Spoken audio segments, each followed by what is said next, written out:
दोस्तों, आज के इस वीडियो में मैं आपको रनिंग करने के सही तरीके के बारे में जानकारी दूंगा, जिसके ज़रिए आप अपना स्टेमिना बढ़ा सकते हो और ज़्यादा से ज़्यादा दूरी तय कर सकते हो।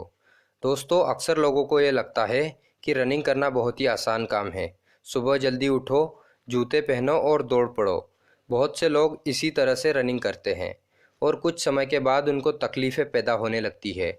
इसकी सबसे बड़ी वजह यह है कि आपको रनिंग करने के सही तरीके के बारे में जानकारी नहीं है। दोस्तों, रनिंग करने के पीछे एक विज्ञान है, एक साइंस है। अगर आप उसे जान लेते हैं तो आप निश्चित ही बिना थके लंबा दौड़ सकते हैं, जिससे आपका स्टेमिना भी बढ़ता है। दोस्तों, आपका स्टेमिना जितना ज़्यादा होगा उतनी ही देर तक दौड़ने के चांस रहेंगे। सबसे पहले आपको दौड़ते वक्त हाथों की पोजीशन पर ध्यान देना होगा, क्योंकि रनिंग करने के दौरान हाथों का मूवमेंट ही बहुत मायने रखता है। अगर आपके हाथ सही पोजीशन में रहे तो सही टेक्निक की वजह से आपकी स्पीड में भी इजाफा होगा। दौड़ते समय अपने कंधों को 90 डिग्री के कोण पर रखें। जब आप दौड़ रहे हो तो ध्यान रखना चाहिए कि आपका हाथ आगे पीछे जाते वक्त आपकी पसलियों और कोहनी के बीच ज़्यादा गैप ना बने, और हाथों को ऐसी पोजीशन में ना रखें कि दायां हाथ बाईं हाथ की तरफ जा रहा हो। दौड़ते वक्त आपकी दोनों हथेलियां या मुट्ठी कूल्हे से ठोड़ी तक आती जाती रहनी चाहिए। इससे आपको एक सही मूवमेंट मिलेगा और आपकी स्पीड बढ़ेगी। नंबर 2, सांस लेने की सही तकनीक। दोस्तों, नॉर्मली जब हम सांस लेते हैं तो हम फेफड़ों के ऊपरी हिस्से का इस्तेमाल करते हैं और हमारी बॉडी को पर्याप्त मात्रा में ऑक्सीजन मिल जाती है, जिससे शरीर की सभी एक्टिविटीज़ आराम से हो पाती है। जबकि हमारे फेफड़ों की ऑक्सीजन को स्टोर करने की कैपेसिटी 6 लीटर तक होती है।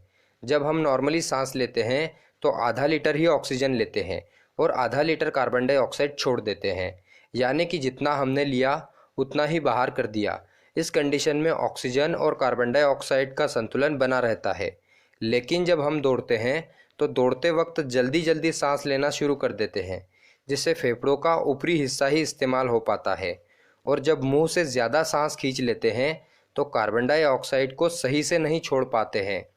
तो इस कंडीशन में फेफड़ों में ज़रूरत से ज़्यादा हवा भर जाती है, जिससे ऑक्सीजन और कार्बन डाइऑक्साइड का संतुलन बिगड़ जाता है, और फिर इससे नई ऑक्सीजन फेफड़ों में कम आ पाती है और फेफड़ों की मांसपेशियों पर जोर पड़ने लगता है, और इस वजह से फेफड़ों की मांसपेशियां थक जाती है, और साथ ही साथ बिना ऑक्सीजन के बॉडी में लैक्टिक एसिड की मात्रा बढ़ जाती है, जिससे आपकी बॉडी थक जाती है और थक कर आपको रुकना पड़ता है। इसलिए ये सबसे ज़रूरी है कि सही तरीके से सांस ले और पूरी तरह से बाहर निकाले। दोस्तों, दौड़ते समय आपको सांस को गहरा और लंबा लेना है, जिससे ऑक्सीजन की मात्रा हमारे फेफड़ों में ज़्यादा जाए और हम एक ही सांस में 5 से 6 कदम तक की दूरी तय कर सके। दोस्तों, जितने अच्छे तरीके से सांस लेना ज़रूरी है उतना ही अच्छे से सांस को छोड़ना भी ज़रूरी है। तो आपने जितनी सांस ली उतनी ही सांस को छोड़ दे और फिर उसके बाद में नई सांस ले। दोस्तों, हमारे सांस लेने की स्पीड हमारे दौड़ने की स्पीड पर निर्भर करती है। तो अगर आप धीरे दौड़ रहे हो तो सांस लेने की स्पीड भी कम होनी चाहिए, और अगर आप तेज़ दौड़ रहे हो तो सांस लेने की स्पीड भी तेज़ होनी चाहिए। नंबर 3, सिर की पोजीशन। दोस्तों, कुछ लोग होते हैं जो कि रनिंग करते हुए कभी नीचे देखते हैं, कभी ऊपर देखते हैं, तो कभी दाएं बाएं नज़र घुमाते हैं। यह रनिंग करने का बिल्कुल ही गलत तरीका है। रनिंग करते वक्त हमारा सर एकदम सामने की तरफ होना चाहिए। अगर आपका सर नीचे की तरफ झुका रहेगा या दाएं बाएं झुका रहेगा तो गर्दन की मांसपेशियों में खिंचाव आ सकता है। नंबर 4, पैरों की लैंडिंग। दोस्तों, ये रनिंग करने का सबसे अहम पहलू माना जाता है। ज़्यादातर लोगों का रनिंग को लेकर ये सवाल होता है कि पैरों को लैंड कराते वक्त पैरों की लैंडिंग पंजों के बल होनी चाहिए या फिर हील या एड़ी के बल। ज़्यादातर लोग रनिंग करते वक्त पहले हील को ज़मीन पर छूते हैं और फिर पंजे नीचे आते हैं, लेकिन ये पैरों की लैंडिंग करने का सबसे गलत तरीका है, क्योंकि हील ज़मीन पर छूने की वजह से शरीर का सारा वज़न घुटनों पर आता है, और अगर आप लंबे समय से इसी तरह से रनिंग करते हैं तो घुटनों में परेशानी आ सकती है, और ऐसा ही पंजों को सबसे पहले लैंड कराने पर होता है। इसलिए कोशिश करें कि आपका पैर एकदम सीधा ज़मीन पर लैंड हो। ऐसा करने से शरीर के सभी हिस्सों पर बराबर दबाव पड़ेगा और आपको घुटनों से संबंधित कोई समस्या नहीं होगी। और साथ ही सीमेंटेड रोड पर ना दौड़े, क्योंकि सीमेंटेड रोड बहुत ही ठोस होते हैं और इनके ठोस होने की वजह से इसका सीधा असर आपके घुटनों पर पड़ता है और आपके घुटनों में प्रॉब्लम आ सकती है। नंबर 3, आराम। दोस्तों, हफ्ते में 7 दिन रनिंग करना ठीक नहीं होता है। शरीर को रिकवर करने के लिए समय भी देना चाहिए, इसलिए हफ्ते में 5 दिन रनिंग करना शरीर के लिए अच्छा माना जाता है। नंबर 4, सही डाइट। रनिंग करते वक्त आपके पूरे शरीर का वर्कआउट होता है और मसल्स को रिकवर करने के लिए अच्छे हेल्दी खाने की ज़रूरत होती है।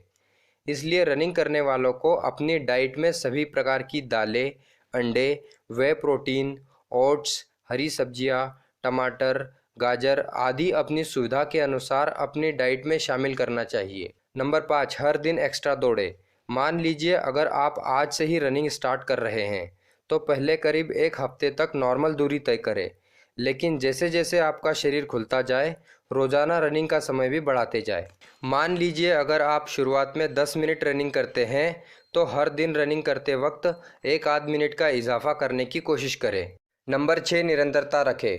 दोस्तों, कोई भी चीज़ 2 से 4 दिनों तक करने से परफेक्ट नहीं होती है। किसी भी चीज़ में परफेक्शन हासिल करने के लिए लंबे समय तक उसको करना ज़रूरी है।